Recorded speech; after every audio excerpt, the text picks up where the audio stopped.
Bienvenue sur Infos Express. Tu veux l'essentiel de l'actualité, sans perdre ton temps? En 1 minute chrono, on te résume les faits marquants du jour. Politique, société, technologie, climat. Tout y passe. Abonne-toi, active la cloche alerte et reste informé des dernières actualités.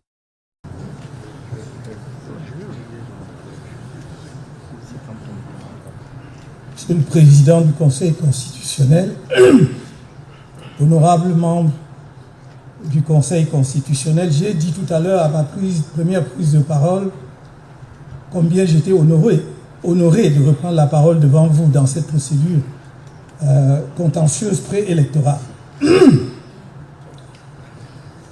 C'est un moment particulier, mais je vais m'en tenir au cadre que vous avez fixé vous-même, Monsieur le Président, après les interventions brillantes de mes conseils, y compris ceux qui ont fait une intervention volontaire dans le cadre de la procédure engagée par M. Yepka, ma tâche est rendue extrêmement facile et je voudrais faciliter la vôtre en rappelant seulement ceci.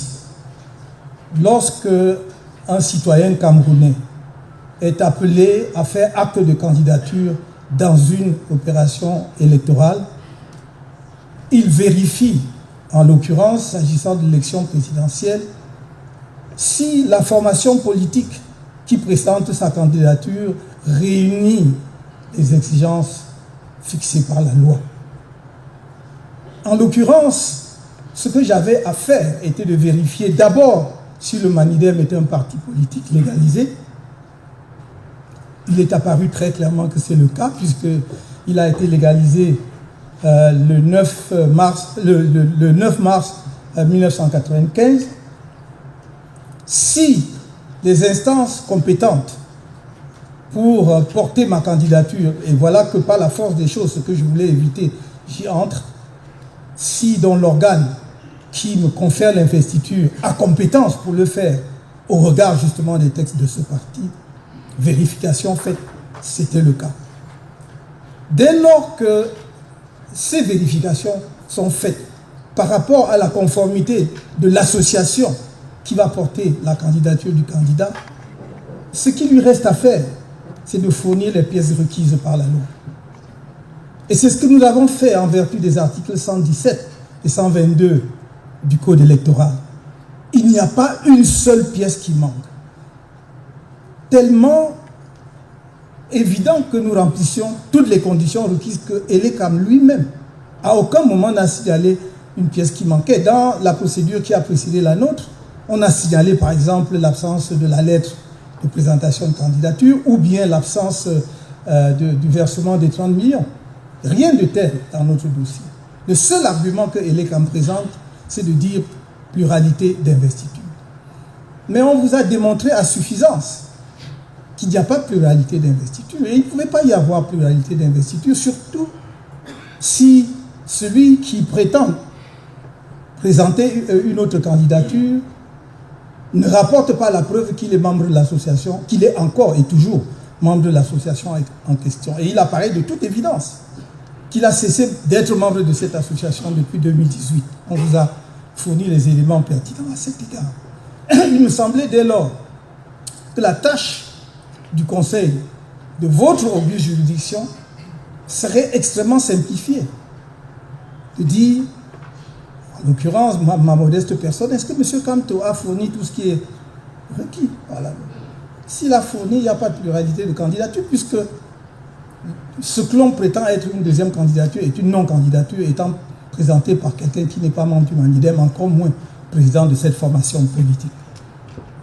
Il me semble dans ces conditions, le problème étant ainsi posé, extrêmement simplifié, votre Conseil, dans son infinie sagesse, comme vous l'avez fait tout à l'heure sur la question de la jonction de procédure, doit pouvoir reconsidérer l'argumentaire présenté par l'honorable rapporteur de votre auguste juridiction à la lumière des débats. Nous ne devons pas, vous ne devez pas, Monsieur le Président, honorable membre du Conseil constitutionnel, donner l'impression que les débats, c'est pour le décor.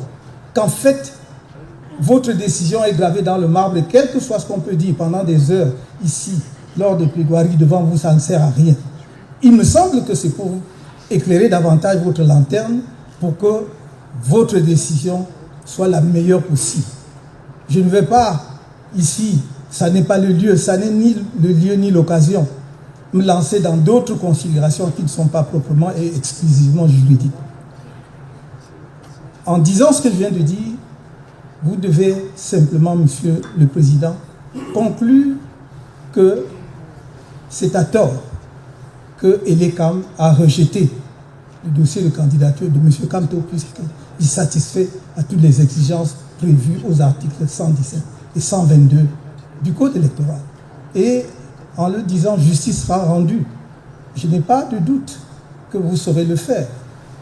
Je n'ai pas ici besoin, encore une fois, je l'avais dit une fois, de rappeler l'estime que j'ai pour les uns et les autres parce qu'il se trouve que je connais un certain nombre de membres du Conseil constitutionnel. Et je pense que vous saurez dire ce qui est bon pour la justice, pour le droit et pour la République. Je vous remercie. Merci d'avoir regardé Infos Express. Pense à t'abonner, liker et partager pour ne rien manquer.